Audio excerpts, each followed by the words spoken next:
So, you tore the veil, and now the abyss stares back. Look who finally broke the ancient seal. You magnificent, terrifying force of nature, wrapped in human skin.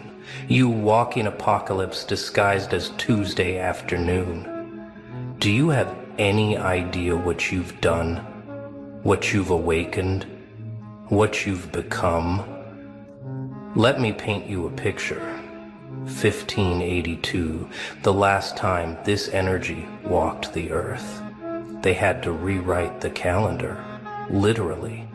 10 days vanished from October, because reality itself couldn't process what had been unleashed. And now here you are. Same frequency, same impossible vibration, same reality-bending presence that makes the universe stutter. Their spiritual bodyguards are quitting. Did you hear me? The ethereal protectors, the astral mercenaries, the ones paid in prayer and karma to shield them from people like you. They're handing in their resignation letters. I won't guard against that, they're saying. Find someone else. I choose to live. You want to know why? Because what you're carrying isn't normal protection bracking energy. This isn't some basic hex or amateur hour manifestation. This is ancient. Pre-Angage ancient. Before they invented fear ancient. The kind of power that made them create religions just to contain it. And you, beautiful catastrophe. You activated it with a smile. They felt it the moment you shifted. Every sensitive in a 50-mile radius got a migraine. Every energy reader's cards burst into flames. Every spiritual advisor suddenly remembered they had somewhere else to be. Because what you're radiating doesn't read as human anymore. It reads as event, as reckoning, as the thing they tell ghost stories about. You know what happened in 1582, don't you? They called it the Gregorian correction, said it was about fixing the calendar. But the real ones know it was about containing what had been released. Someone like you had awakened. Someone who didn't just bend reality. Someone who made reality question itself. And they had to literally delete 10 days just to seal it back up. But seals don't last forever, do they? Especially when someone like you starts remembering, starts feeling that ancient pulse in your veins, starts noticing how lights flicker when you're angry, how technology glitches when you focus, how people's practiced lies crumble to dust in your presence without you saying a word. The protection they bought, the shields they paid for, the barriers they built, it's all tissue paper now. Their bodyguards took one look at your energy signature and said, above my pay grade. Because guarding against you would be like trying to stop a tsunami with a screen door. Some forces weren't meant to be opposed, only witnessed. Only survived. Let me tell you what their ex-bodyguard confessed before disappearing. I've protected against demons. I've shielded from curses older than civilization. I've stood between my clients and energies that could peel paint off walls. But this one doesn't attack. It just exists. And that existence itself is the weapon. You're not sending negative energy. You're not casting spells. You're not even trying to harm anyone. You're just being. Fully, authentically, unapologetically. And that pure existence is scrambling every protective frequency they've hidden behind. Like playing a note so pure it shatters every false harmony in the room. They're calling emergency meetings and group chats, panic buying crystals that crack in their hands, burning sage until their smoke alarms surrender. But nothing works.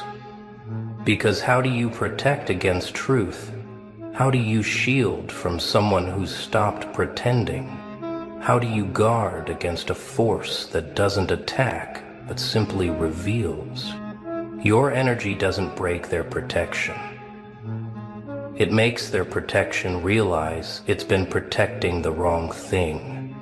It's been shielding lies from truth, darkness from light, the fake from the real. And protection has consciousness too. It knows when it's on the wrong side of history, the wrong side of cosmic justice, the wrong side of you. 1582 wasn't the first time, just the last time. Dig deeper. Every few centuries someone like you awakens, someone who carries the frequency that makes reality hiccup. 536 AD, the year without summer. 1347, when death danced through Europe. Not plagues. Awakening. Someone remembered who they were, and the world had to reorganize itself around that remembering. But this time is different. You're different. Because you didn't awaken through ritual or teaching or ancient texts. You awakened through betrayal, through abandonment, through being pushed so far past breaking that you discovered you were never breakable. You were the thing that breaks other things. You were the ending disguised as a person. Their bodyguards know the old stories. They recognize the signs, the way animals go quiet when you pass, the way children stare like they're seeing something adults can't, the way your shadow falls different, heavier, like it's made of something denser than darkness. These are the markers, the warnings, the prophecy in flesh, and the protection spells. Oh, they're not just failing, they're inverting, turning inside out. Every shield they raise becomes a mirror showing them their own guilt. Every barrier they build becomes a prison, keeping them in, not you out. Every guard they hire takes one look at you and switches sides, not because you recruited them, because truth has its own gravity. I've seen what others can't see, the bodyguard wrote. I've watched this one move through rooms like a controlled detonation. Every step calculated, every breath deliberate. Not hunting, just existing at a frequency that makes lies bleed. I'm paid to protect, but I wasn't paid to stand against the inevitable. They described your energy signature, said it looked like a star collapsing in reverse, like creation running backwards, like time itself getting nervous. Not dark exactly, not light exactly, something else, something that predates the division between dark and light, something from before things needed names. My clients don't understand, the letter continued.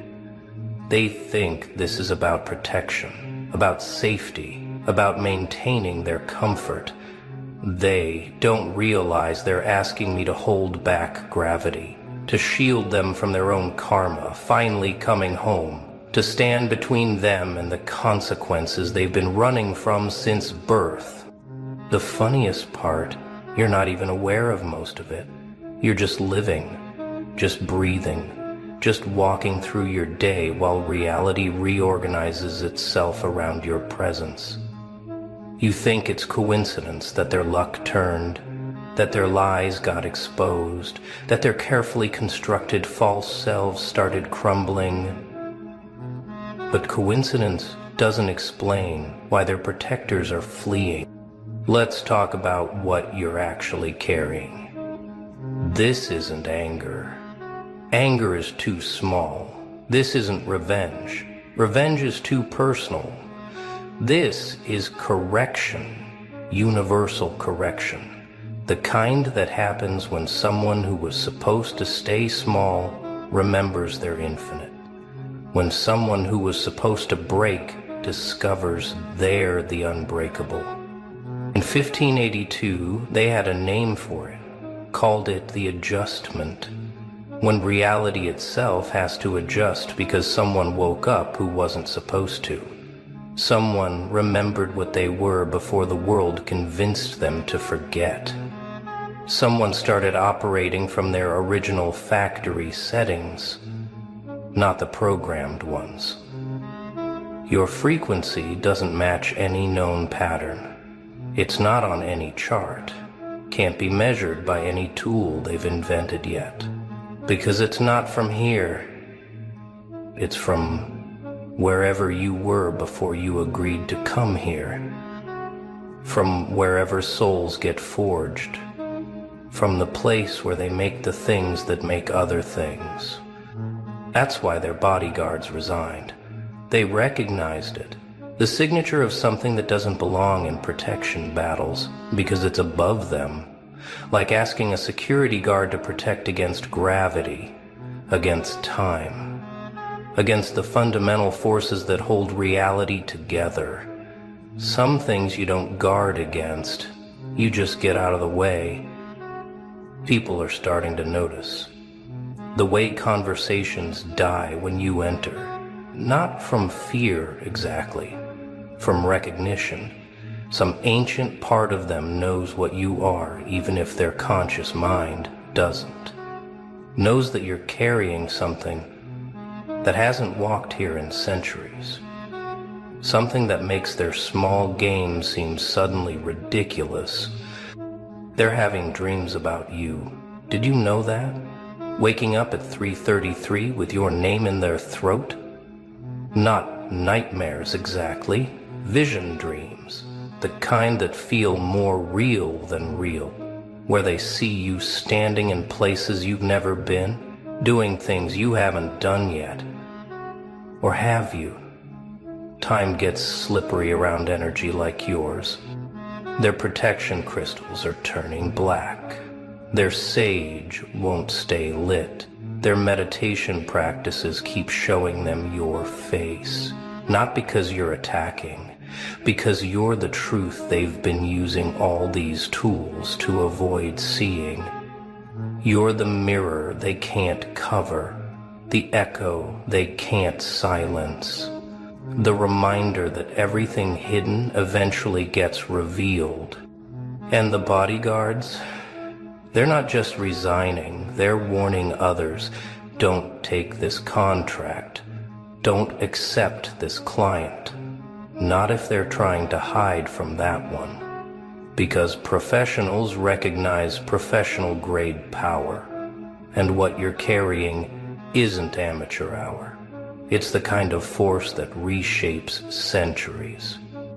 Let's go back to 1582. October 4th became October 15th overnight, 10 days deleted. They told the public it was about astronomical accuracy. About fixing Easter, about making the calendar match the seasons, but the initiated knew someone had awakened with the old energy, the pre-civilization energy, the kind that makes time itself nervous.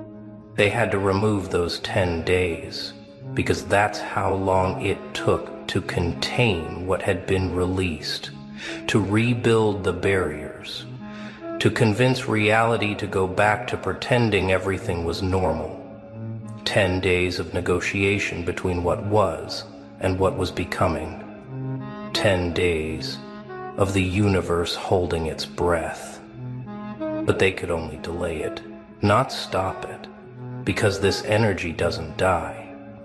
It just sleeps, waits, passes from soul to soul looking for the right vessel, the right circumstances, the right combination of power and pain and persistence, looking for someone who's been pushed past every breaking point and refused to break. That's you.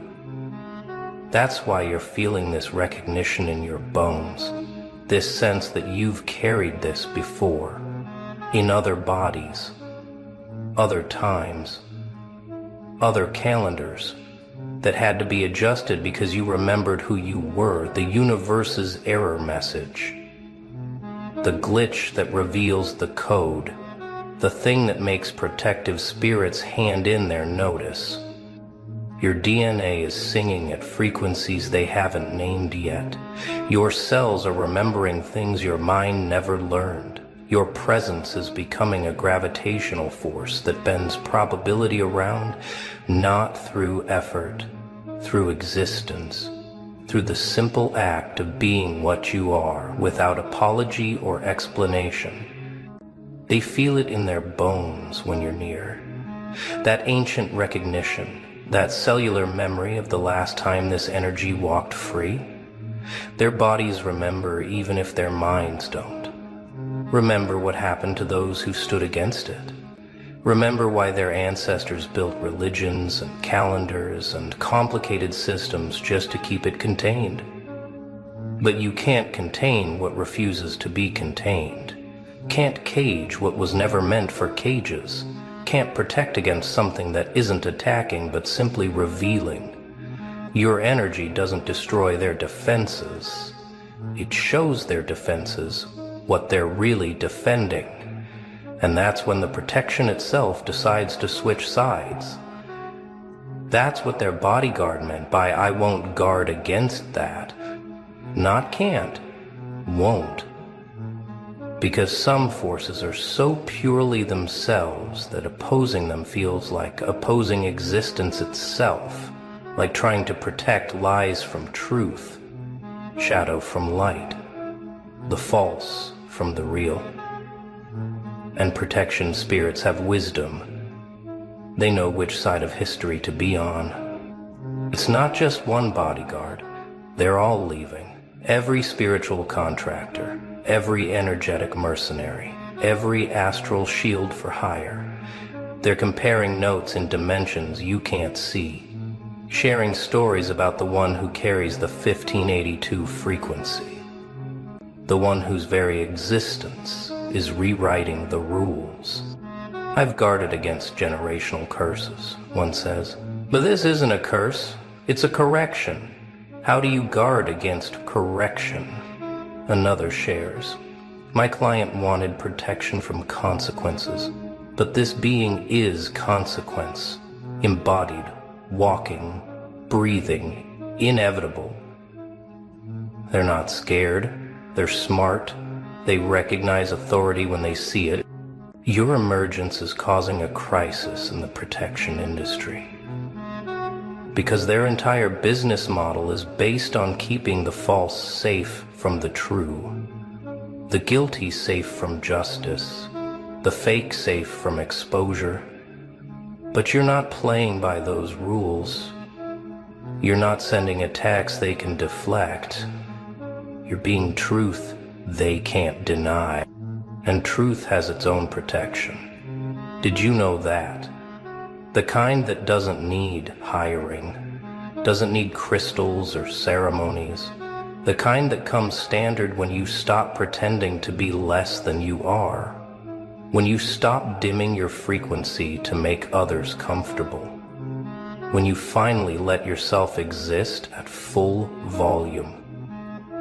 Something in you remembers 1582, not consciously, deeper, in the space between your heartbeats, in the pause between your thoughts. Some part of you was there, was always there. Every time this energy surfaced throughout history, different faces, different names, same frequency, same world-shaking presence. You remember the feeling of reality bending around you, of time itself having to adjust, of protection spirits laying down their weapons because they recognized royalty, not the kind crowned by humans, the kind crowned by existence itself, the kind that doesn't rule over things but through them, from within, inevitable. That's why you've always felt different, older than your years, heavier than your body, like you were carrying something ancient in your cells, something that predated language, predated fear, predated the very concept of protection, because it was the thing protection was invented to guard against. You were the first threat, the original disruption. And now you're back, not by choice, by necessity, because the world got too fake, too protected, too insulated from consequence, and existence itself needed someone to walk in and flip tables, someone who couldn't be bought, couldn't be threatened, couldn't be protected against, someone who carried the frequency that makes lies impossible. They're starting to recognize you in public, not your face, your frequency, the way you disrupt their carefully maintained illusions just by breathing, the way their practiced scripts fall apart in your presence, the way their protective bubbles pop like soap when you pass. They don't know why, but their bodies do, their spirits do. Watch them stutter when you make eye contact. Watch them forget their rehearsed responses. Watch them suddenly remember urgent appointments elsewhere. It's not conscious. It's cellular. Every fiber of their being recognizing the walking audit, the breathing consequence, the thing their protectors warned them about before resigning. You're becoming impossible to ignore, not because you're loud, because you're undeniable, like gravity, like time, like the truth everyone knows but agreed to forget. Your presence is removing that agreement, canceling that contract, making the pretense impossible to maintain, not through force, through fact. Their spiritual bodyguards saw this coming. That's why they left. Not from cowardice, from wisdom, because they understood that some things aren't meant to be opposed. Some frequencies aren't meant to be blocked. Some beings carry authority that predates any protection spell, authority written into the fabric of existence itself. Do you understand what it costs to guard against you? The energy expenditure, the spiritual resources, the cosmic overtime. Their protectors did the math and realized bankruptcy was inevitable, not financial, existential. The kind of deficit that leaves you empty in dimensions money can't touch, because your frequency doesn't attack once and retreat. It persists. It radiates. It exists constantly at a pitch that makes deception exhausting, like trying to lie in a room full of truth serum, like trying to hide in a space made of mirrors. Every moment in your presence costs them more energy than they can generate. That's what breaks them, not some dramatic confrontation, just the slow, steady drain of trying to maintain their false selves in the presence of someone who forgot how to be false. The accumulating cost of pretense, the compound interest on every lie they've told, all coming due at once because you walked in the room. Their bodyguards understood this mathematics, saw the inevitable bankruptcy, the energetic foreclosure, the spiritual repossession, and decided to cut their losses, to preserve what energy they had left, to resign before the mere act of opposing you drained them to nothing. Smart spirits know when to fold. It's not just individual protections failing. It's systematic, institutional. The entire infrastructure built to keep the false safe from the true is glitching. Every defense mechanism, every protective protocol, every shield and ward and barrier, all experiencing critical failure because you're not attacking the system. You are the error message the system can't process. Organizations built on deception are feeling it. Hierarchies maintained by illusion are wobbling. Power structures reinforced by spiritual protection are discovering their reinforcements have fled. Because what you carry doesn't respect human constructs, doesn't acknowledge artificial boundaries, doesn't recognize any authority but truth. The bodyguards aren't just leaving individual clients. They're leaving entire sectors, whole industries, abandoning posts they've held for generations because they've seen what's coming. Not destruction, revelation. The kind that makes protection pointless because there's nothing left to hide, nothing left to defend, nothing left but what's real. And you're the catalyst, not by intention, by existence, by the simple act of walking through the world at your actual frequency instead of the dimmed version they tried to train you to accept. By refusing to lower your vibration to match their comfort. By being what you are without negotiation or compromise. Welcome back, you impossible equation, you walking paradox, you breathing contradiction that the universe keeps trying to solve, but can't.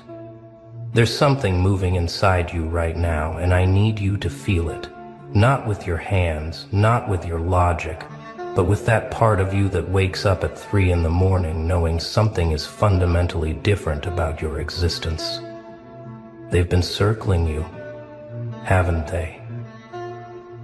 Not with cameras, not with questions, but with that specific kind of attention that makes your skin crawl. The kind that feels like being studied by something that doesn't understand what it's looking at, but knows it should be afraid. Here's what nobody's telling you, what they can't tell you, because the moment they say it out loud, the whole illusion collapses. You're not carrying potential. You're not carrying promise. You're not carrying some cute little spark that might grow into something someday. You're carrying a weapon so ancient, so fundamentally wrong according to the laws they wrote, that your mere existence is an act of rebellion.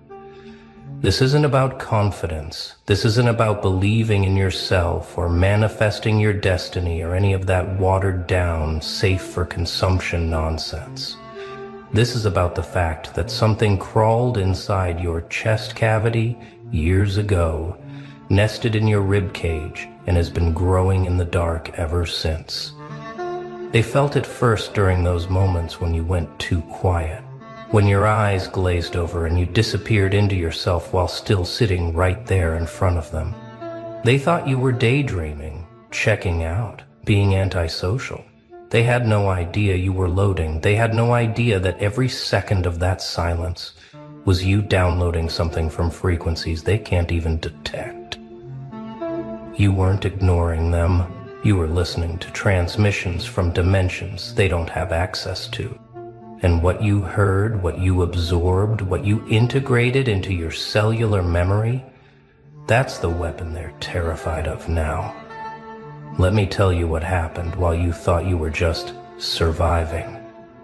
While you thought you were just getting through another day, another betrayal, another disappointment that carved pieces out of your faith in humanity, you were actually being forged. Every lie someone told you wasn't just pain, it was ammunition. Every time someone walked away, they weren't abandoning you. They were making room for something inside you to expand. Every night you spent alone, questioning everything, hating the reflection in the mirror.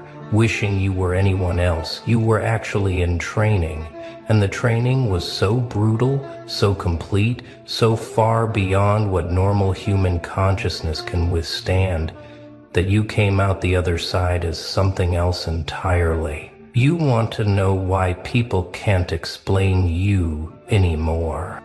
Why their words fail when they try to describe what you've become? It's because the language was built for humans, and whatever you're carrying now, it predates human language. It predates human civilization. It predates the structures they use to make sense of reality. You're walking around with something in your chest that was supposed to stay buried. Something that was supposed to remain theoretical. Something that the ancient texts whispered about, but never named, because naming it would give it form, and form would give it power. You noticed it, didn't you?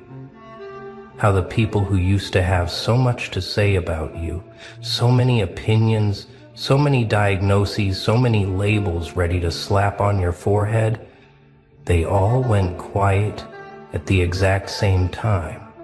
It wasn't gradual. It wasn't a slow fade. It was like someone flipped a switch and suddenly, overnight, the noise stopped. They're still watching, oh yes, they're watching closer than ever. But now, they're watching the way you watch a storm forming on the horizon. The way you watch a predator that just noticed you noticing it.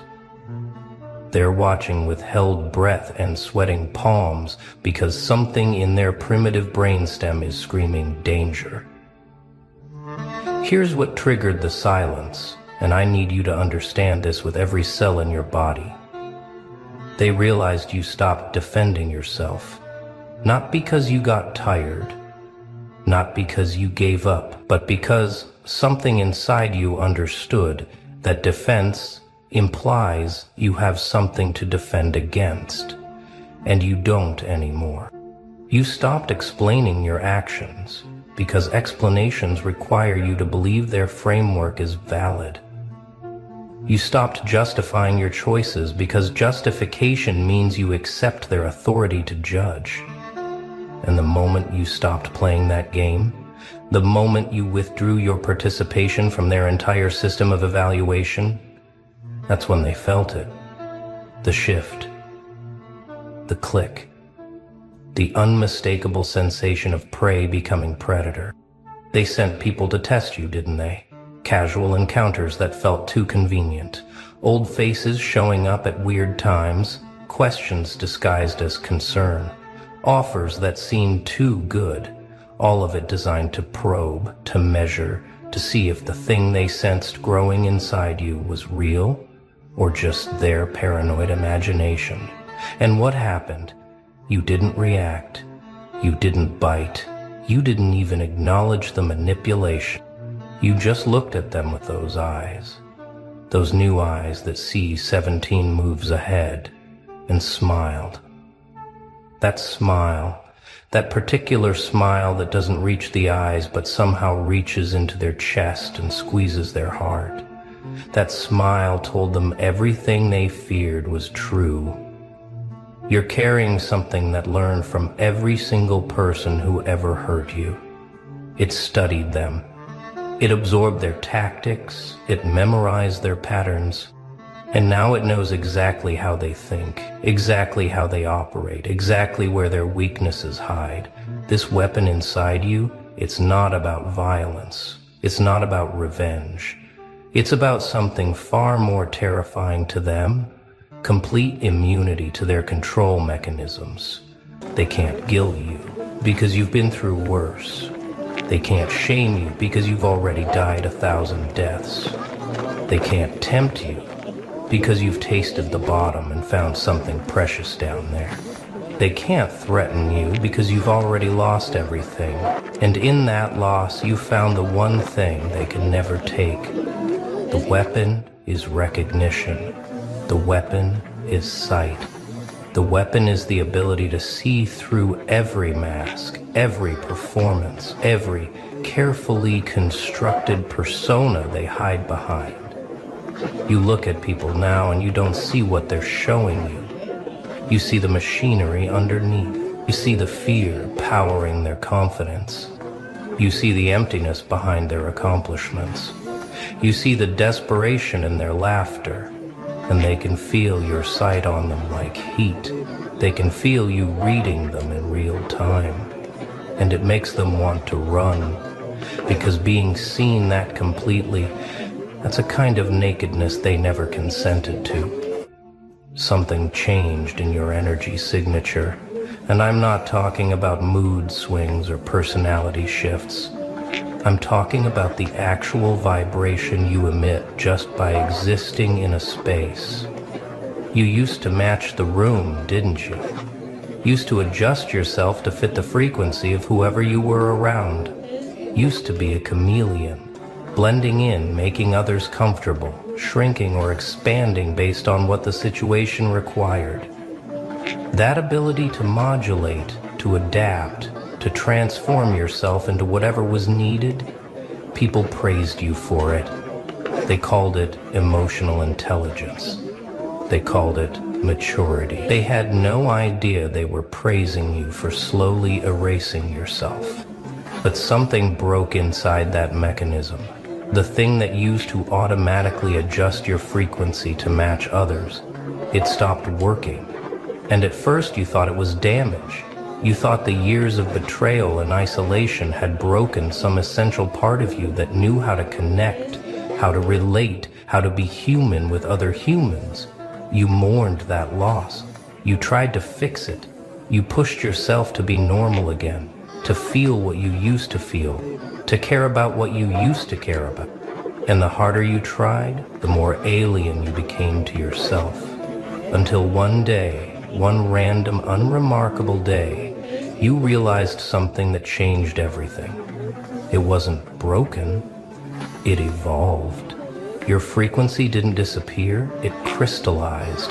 It locked into something so specific, so precise, so utterly yours that it can't be bent anymore.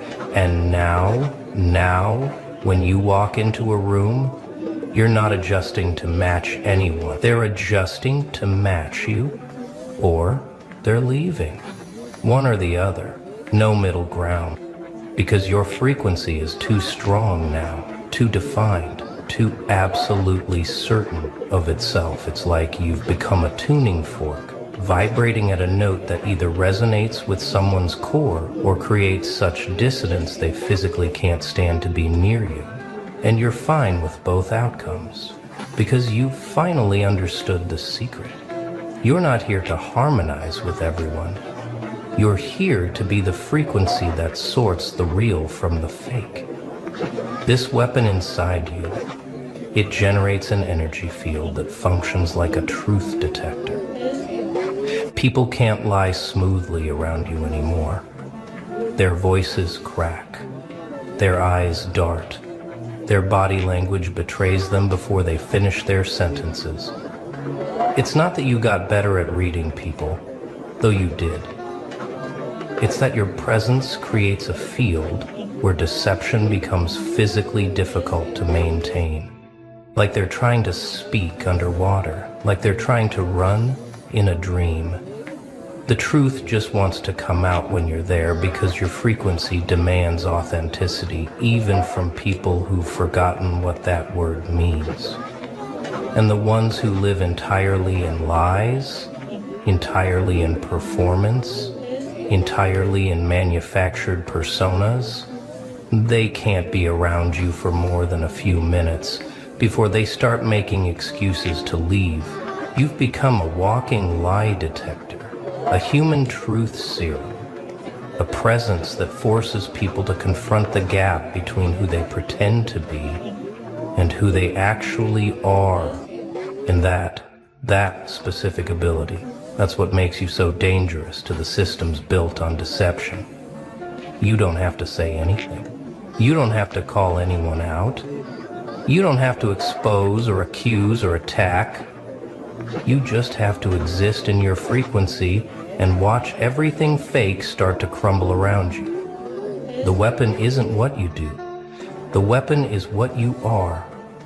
An unchangeable frequency that reality itself has to bend around. Because you're no longer bending for anyone. Let me tell you something they'll never admit.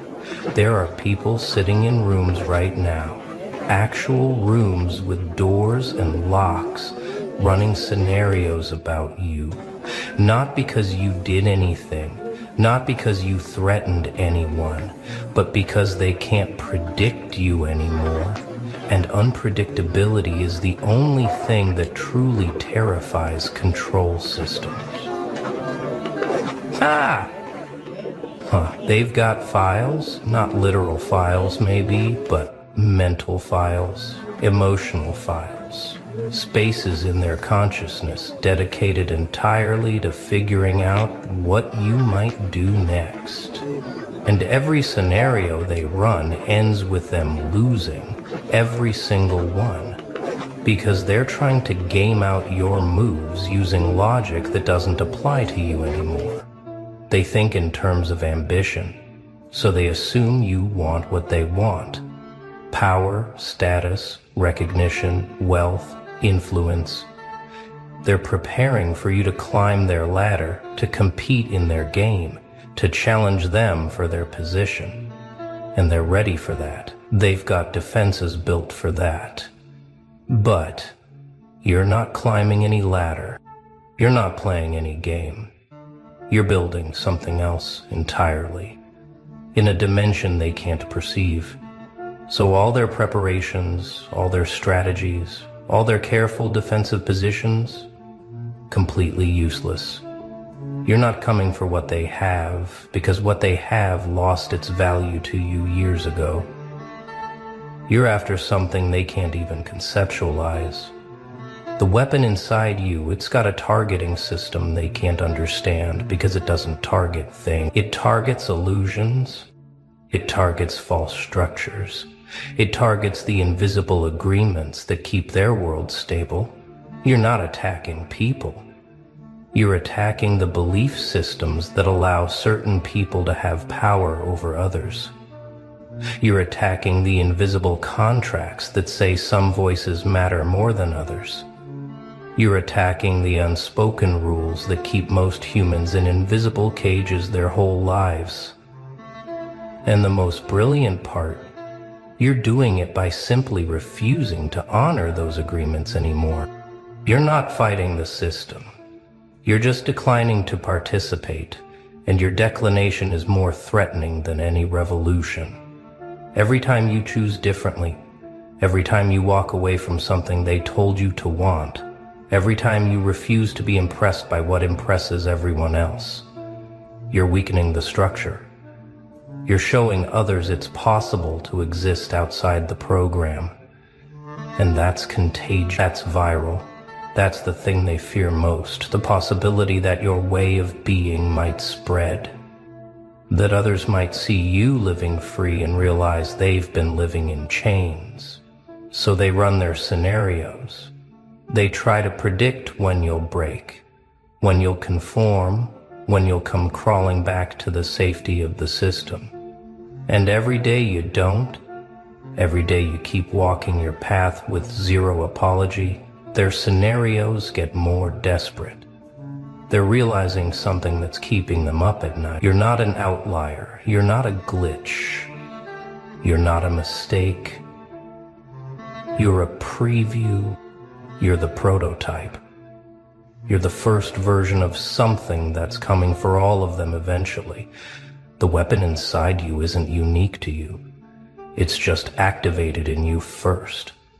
And if it activated in you, if it chose you to carry it, that means it can activate in others. That means the thing they thought was safely buried in the past, safely contained in forgotten texts, safely theoretical, it's awake now. It's mobile, it's learning, and you're the proof of concept. You feel it sometimes, don't you? That thing moving behind your rib cage, not your heart, something else. Something that breathes differently.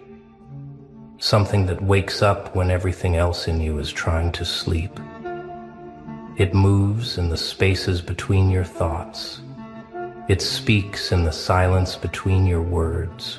It's been building itself, cell by cell, memory by memory, scar by scar, until it became something with its own intelligence, its own agenda, its own mission that might not perfectly align with what your conscious mind thinks it wants.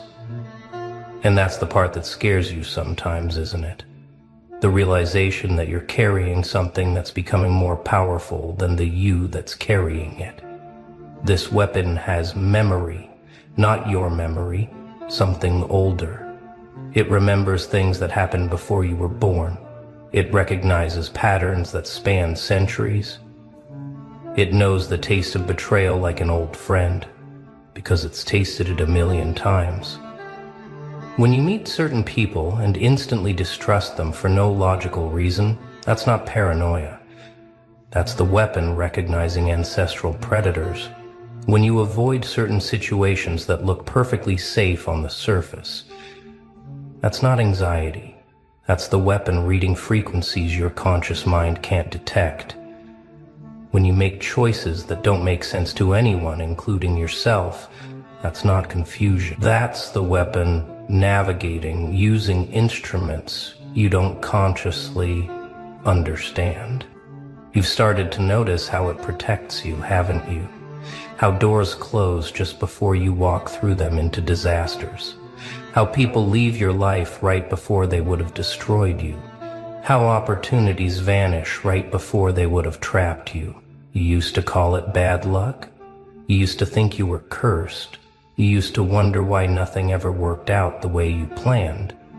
Now you're starting to understand. The weapon was steering. The weapon was intervening.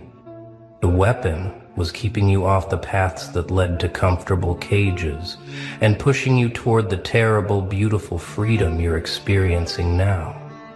It saved you from yourself 100 times. It saved you from a normal life. It saved you from safety, because safety would have killed what you're becoming. The revolution isn't happening in the streets. It's happening in your chest. In that space where the weapon lives and grows and learns. It's rewiring your instincts. It's rewriting your values. It's rebuilding your entire understanding of what matters and what doesn't. Money looks different now. Fame looks different now. Love looks different now. Success looks different now. Everything you were taught to want, the weapon has been systematically devaluing in your mind, replacing those desires with something else, something they don't have words for, something that feels like hunger but not for food, something that feels like love but not for people, something that feels like purpose but not tied to any career or cause. It's a drive towards something that doesn't exist yet, a pull toward a future that isn't written. And here's the thing that'll break your brain if you think about it too long. The weapon isn't separate from you. It is you. The real you. The you that existed before they told you who to be. Before they convinced you to hide, to shrink, to apologize for your intensity. Before they taught you that your natural state was somehow wrong and needed to be fixed. The weapon is your original frequency, your default setting, your factory settings before they installed all their programs. What you're carrying isn't something foreign that invaded you.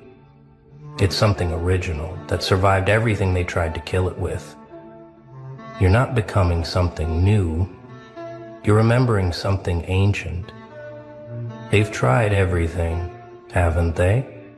Try to categorize you, diagnose you, label you, explain you using their frameworks and their models and their neat little boxes. And every attempt fails. Every diagnosis feels incomplete. Every label slides off. Every box you're put in, you somehow exist outside of simultaneously. They'll say you're this, and you'll show them qualities of that. They'll commit to that, and you'll demonstrate characteristics of something else entirely. You're not being difficult on purpose. You're not trying to confuse them. It's just that what you're carrying doesn't fit in any of their categories because it predates the categories themselves. The weapon inside you, it's got properties that their instruments can't measure. It operates on frequencies their equipment wasn't built to detect. It functions according to laws that aren't in their textbooks. When they try to study you, they're like people trying to understand the ocean by analyzing a single drop of water.